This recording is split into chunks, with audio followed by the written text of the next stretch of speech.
వాస్తవానికి ఓ వార్తలు ఉంటాయి, దాన్ని ఇట్లా చదవాలి, దీనికి పేపర్లను దండాలకు గట్టి చదవాలి, దీని సంగతి ఏందో తేల్చాలి.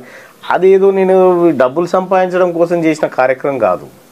ఫ్రస్ట్రేషన్, ఈ సమాజంలో జరుగుతున్నటువంటి మోసము దోపిడిని ఏ రకంగా తీర్చుకోవాలో అర్థం కాలే. ఇప్పుడు ఒక్కొక్క ఛానల్లో నేను పనిచేసిన ఛానల్, నేను వార్త రాస్తే ఆయన చూసి ఇలా సగం కొట్టేస్తాడు. నాకు నచ్చదు. నేను ఎంత నిక్కచ్చిగా ఉంటా అంటే ఆఖరికి ఒకసారి ఒక ఆమె నా మీద డీజీపీ గారికి కంప్లైంట్ చేసింది.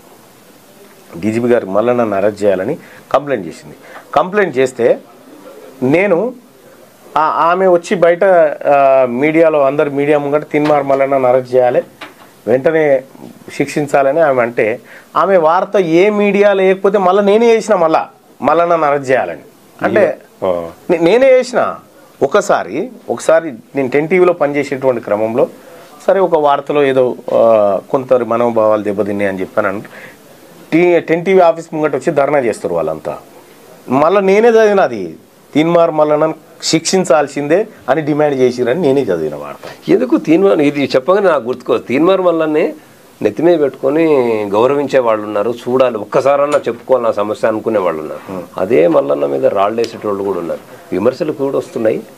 ఈ రెండు సహజంగా ఒకటి ఏంటంటే విమర్శలు చేసేటువంటి వాళ్ళు ఎవరు అనేటువంటి ఒక లెక్క మనకు ఉండాలి. ఇప్పుడు మీరున్నారు, దిశా పత్రిక ఉంది. దిశా పత్రిక సమాజం మీద ఒక క్వశ్చన్ మార్క్ ఒక ప్రశ్నను సంధించింది. అప్పుడు దిశా పత్రికకు ఉన్నటువంటి క్రెడిబిలిటీ, వాళ్ళు ఇచ్చేటువంటి వార్తలు, దాన్ని నడిపిస్తున్న యాజమాని, ఇవన్నీ అంచనా వేసుకున్నప్పుడు ఆ ప్రశ్న ఎంత విలువైంది, దానికి ఎంత సమాధానం చెప్పాలనేటువంటిది ఉంటుంది. సపోజ్ ఇంకో వేరే వ్యక్తి, ఒక అరాచకం చేసేటువంటి వ్యక్తి, సంపదను లూటీ చేసినటువంటి వ్యక్తి, ఆయన మన మీద ప్రశ్న వేసి లేకపోతే ఆయన మనల్ని విమర్శిస్తే దానికి సమాధానం చెప్పుకుంటున్నాం అనుకో. ఇప్పుడు దిశ వేసిన ప్రశ్నకు నేను సమాధానం చెప్పొచ్చు, కానీ ఈ ప్రశ్నకు సమాధానం చెప్పుకుంటూ పోయినాం అనుకో మన టైం బొక్క. కాబట్టి ప్రశ్న సంధించేవాడు, విమర్శించేవాడు కూడా పునీతుడై ఉండాలి. అప్పుడే ఆ ప్రశ్నకు విలువ దొరుకుతుంది. కాబట్టి విమర్శలు చేసేటువంటి వాళ్ళు కేవలం KT Rama Rao and co batch ఆయన పెట్టుకున్నటువంటి పేడ్ ఆర్టిస్టులే, అంతే తప్ప మీరు చూడండి తీన్మార్ మల్లన్న అయిపోయింది, ఓడిపోతాడు, అయిపోయిందని అన్నారు. నా కాన్ఫిడెంట్, నేను చేసిన వర్క్ నాకు తెలుసు, నేను గెలుస్తున్నా అని. కేవలం ఈ డూప్లికేట్ ఈ 32 యూట్యూబ్ ఛానల్ అని కేటీఆర్ పెట్టుకుండు కదా, ఇవి మాత్రమే ఏదో చేయాలని ప్రయత్నం చేసినాయి.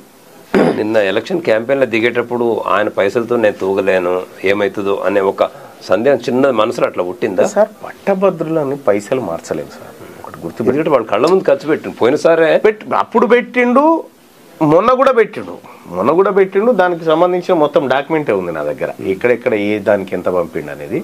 కానీ పట్టభద్రులు చాలా తెలివి కలవాళ్ళు. పట్టభద్రుల ఆలోచనను మార్చేటువంటి శక్తి 500 రూపాయల నోటుకు లేదు.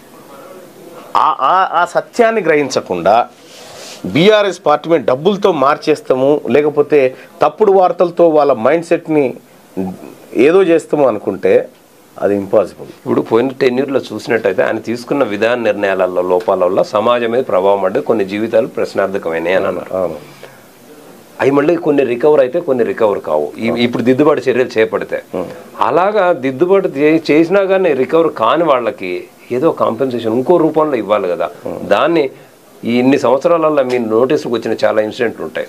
అది గవర్నమెంట్తో నన్ను ప్రస్తావించి వాళ్ళకి ఏదైనా కొంచెం రిలీఫ్ మెజర్స్ ఇప్పించేది ఒక ఫోకస్ పెడతారు అంటే 100%. ఇప్పుడు నిన్న నా దగ్గరికి వచ్చి చాలామంది చేసిపోతుంటారు, రిప్రజెంటేషన్స్ ఇస్తూ ఉంటారు, డెలిగేషన్స్ వస్తారు, కలుస్తారు. సార్ సమస్య ఇదంటారు.